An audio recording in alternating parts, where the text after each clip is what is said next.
అందరికీ నమస్కారం. ఈరోజు మరి వైసీపీ ఎలాగైతే ప్రవర్తిస్తుందంటే ఎన్నికల ముందు వై నాట్ 175 అంటూ 11 సీట్లకు పరిమితమయ్యి మరి ఈరోజు ఫేక్ ప్రచారాలకు పరిమితం అయిపోయారు. ఎందుకంటే పొద్దున లేచినప్పటి నుంచి రాత్రి పడుకునేంత వరకు సాక్షి న్యూస్లో ఒక ఫేక్ ప్రచారము మొదలవుతుందే తప్ప ఇంకేమీ లేదు. గత 5 సంవత్సరాలుగా సాక్షి న్యూస్ వేసి ప్రజలు, ఎందుకంటే పల్లెలలో వేరే ఛానల్ లేదు, ఒక్క సాక్షి న్యూసు సాక్షి పేపరు తప్ప, అది చూసి మీ కొంపను ముంచిందంటే ఆ సాక్షి న్యూస్ చూసినందుకే. మరి కుక్కతోక వంకర అని అంటారు. కుక్కతోక వంకర కన్నా మన జగన్మోహన్ రెడ్డి గారి తోక ఇంకా వంకరగా మారినట్టుంది. మరి ఎట్లా అయిపోయిందంటే అధికారంలోకి వచ్చి 2 నెలలు అవుతుంది. ఈ 2 నెలల్లోనే అన్నా క్యాంటీన్ మొదలుపెట్టాం.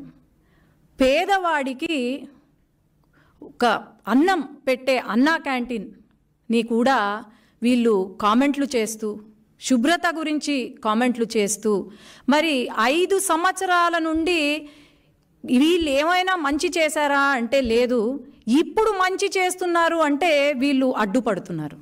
అలాగే టీటీడీ ఏదైతే ఉందో అది తెలంగాణ వాళ్ళకి ఇచ్చేసామని చెప్పి, తిరుపతి తెలంగాణ వాళ్ళకి ఇచ్చేసామని చెప్పి, లేదంటే ఇలా అమ్మకు వందనం కార్యక్రమము ఏదైతే ఉందో ఇంకా మనం రివ్యూకి కూడా రాలేదు, రివ్యూ చేస్తున్నాము. ఇప్పుడు మీటింగ్ అందుకే జరుగుతుంది. అప్పుడే సాక్షి న్యూస్లో మరి భారతిరెడ్డి గారు ఉన్నారు. భారతిరెడ్డి గారు సాక్షి ఏమంటారు, సత్యమేవ జయతే అని రాసుకున్నారు సాక్షి న్యూస్లో.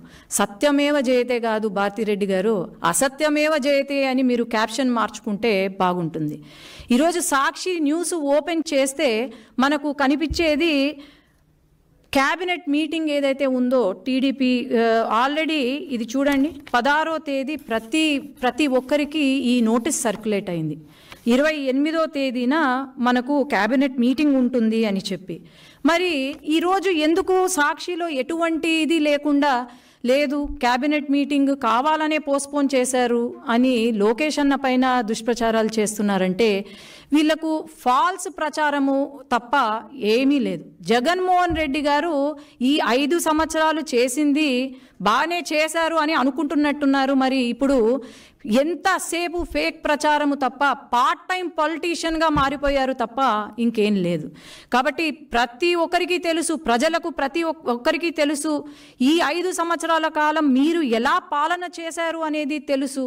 ఈ 5 సంవత్సరాల్లో ఎంతమందికి ఉద్యోగాలు ఇచ్చారు, లేకపోతే ఎంతమందిని ఆదుకున్నారో తెలుసు. కాబట్టి అనవసరంగా దుష్ప్రచారాలు చేసి మళ్ళీ 11 సీట్లకు కూడా కాకుండా పార్టీయే లేకుండా పుట్టగతులు లేకుండా అయితే మీరు చేసుకోవద్దండి అని నా మనవి.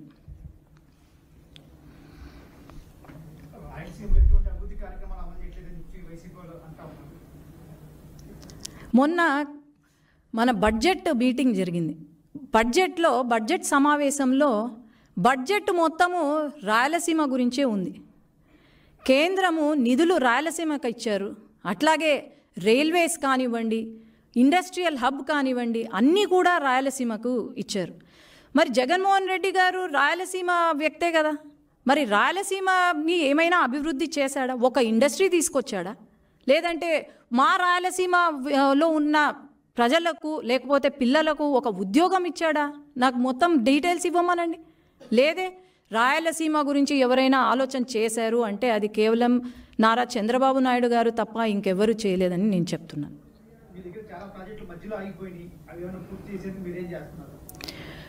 చాలా ప్రాజెక్టులు మధ్యలో ఆగిపోయాయి అంటే అది కేవలం వైసీపీ ప్రభుత్వం వల్లనే, జగన్మోహన్ రెడ్డి గారికి తెలివి లేక ఆగిపోయినాయి తప్ప వేరే లేదు. ఖచ్చితంగా ఈ ప్రాజెక్టులన్నీ తెలుగుదేశం పార్టీ హయాంలో మొదలు పెట్టాము. ఖచ్చితంగా చంద్రబాబు నాయుడు గారు ఢిల్లీకి వచ్చినప్పుడు కూడా ఈ ప్రాజెక్టులు పూర్తి చేయాలి, వెంటనే పూర్తి చేయాలని ఫస్ట్ ప్రిఫరెన్స్ ఇచ్చింది చంద్రబాబు నాయుడు గారి. ఖచ్చితంగా ఈ 5 సంవత్సరాలలో ప్రతి ప్రాజెక్ట్ పూర్తవుతుంది.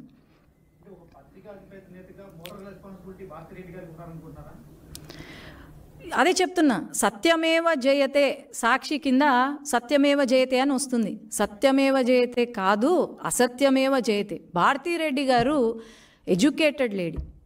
ఒక రియల్ న్యూస్, న్యాయంగా ఒక న్యూస్ని చూపించాలి. కానీ ఎంతసేపు తెలుగుదేశం పార్టీ కార్యకర్తలపైన, నాయకులపైన, లోకేష్ అన్న పైన, వీళ్ళపైనే చెప్తున్నారు. కానీ ప్రజలు ఎవ్వరూ నమ్మడానికైతే సిద్ధంగా లేరు.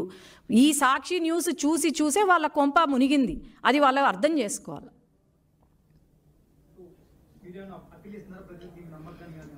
ఖచ్చితంగా మనం అప్పీల్ కూడా ఇవ్వాల్సిన అవసరం లేదు. ఎందుకంటే ప్రజలకు ప్రతి ఒక్కరికి తెలుసు. వై నాట్ 175 అని చెప్పి ఈరోజు కేవలం 11 సీట్లకు పరిమితం అయినారు అంటే దాని అర్థం ఏంటి? ఈవెన్ కడప, నంద్యాల్లో కూడా వీళ్ళకు గుణపాఠం నేర్పినారు, ప్రజలు బుద్ధి చెప్పారు అంటే దాని అర్థం ఏంటి? ఖచ్చితంగా ప్రజలైతే వీళ్ళ వైపు చూడరు. వీళ్ళు చెప్పిన ప్రచారాలు కానీ, వీళ్ళు చెప్పిన మాటలు కానీ వినే పరిస్థితుల్లో లేరు అని అయితే నేను చెప్పగలుగుతాను. అంతే, ఆయన చేసేది ఏం లేదు. గత 5 సంవత్సరాలుగా పార్ట్ టైం పొలిటీషియన్గానే ఉన్నాడు. ఇప్పుడు కూడా పార్ట్ టైం పొలిటీషియన్. కానీ ఏమంటే ఇప్పుడు కొత్తగా ఫుల్ టైమ్గా ప్రచారం, ఫేక్ ప్రచారం మొదలుపెట్టాడు. అంతే తప్ప ఇంకేం లేదు. నంద్యాల్లో మొన్న వైసీపీ వాళ్ళు హత్య చేసి మర్డర్లు చేసుకుంటే లేదు, ఇది టీడీపీ వాళ్ళే చేశారని చెప్పి ప్రెస్ మీట్ పెడతారు. ఎప్పుడైనా వచ్చారా? ఈ గత 5 సంవత్సరాల్లో ఆయన ఎప్పుడైనా వచ్చారా? వచ్చి వాళ్ళ కార్యకర్తలను ఆదుకున్నారా? లేదంటే ఎన్ని కేసులు జరిగాయి, ఎన్ని మర్డర్లు జరిగాయి? వాళ్ళ సొంత పార్టీ నాయకులే మర్డర్లు చేసినారు.